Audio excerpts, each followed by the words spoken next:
मैं स्पष्ट और निर्भीक होकर कहना चाहता हूं कि रेखा जी, आपका वक्तव्य मात्र एक भूल नहीं, यह आपकी सोच की दुर्बलता का परिचारक है।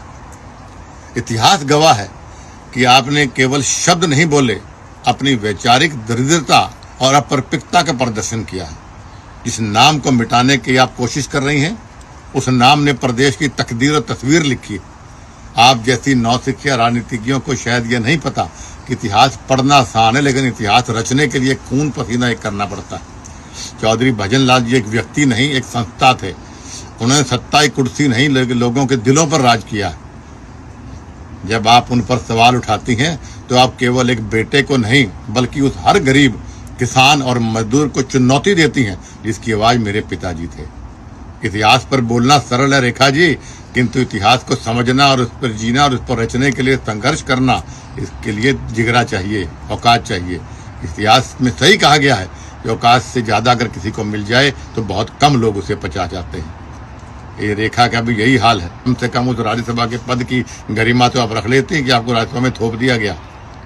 यही ऐसी नौसिखिया बात आज प्रदेश के अध्यक्ष ने करी। बड़े खुले शब्द में मैं उस पर निंदा करता हूं, विरोध करता हूं इस बात का।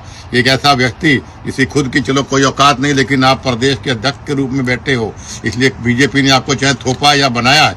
चौधरी भजनलाल जी सम्मानित व्यक्ति को के आगे जी या चौधरी लगाना उचित समझा नहीं आपने।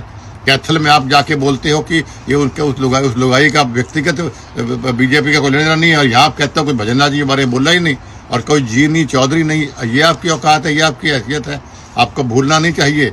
आज आपकी सरकार पर बनी तो कुलदीप बिश्नोई की वजह सरकार सत्ता पर आप पहुंचे थे। 3 बार सरकार आपकी बनी, 3 में से 2 बार सरकार बनाने में कुलदीप बिश्नोई का योगदान है। बीजेपी को जानता कौन था पहले? आपको मैंने मेरे गठबंधन की वजह से, मेरी वजह से आपकी सरकार बनी, कम से कम उसका तो आप एहसान रख लेते।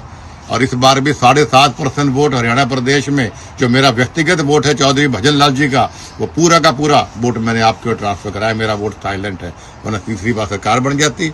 और चौथी बार सरकार ऐसे घमंड में नहीं बनेगी आपकी। आपको बड़े नेताओं को, संघर्षशील लोगों को, जनता के काम को, जनता को साथ लेके चलना पड़ेगा। इस प्रकार बड़े नेताओं की अगर आप बेइज्जती करेंगे तो जनता की बात को भूलती नहीं, ना हम भूलने देंगे। मैं आपको स्पष्ट शब्दों में कहना चाहता हूं कि मुझे मजबूर मत करिए आप लोग कि मैं कोई ऐसा कदम उठाऊं कि आपको दोबारा अर्श से फर्श पर लेकर आ जाऊं। मैं भारतीय जनता पार्टी का एक अनुशासित सिपाही हूं, इसलिए आपको ये चुनौती दे रहा हूं, वरना कदम उठा चुका होता मैं।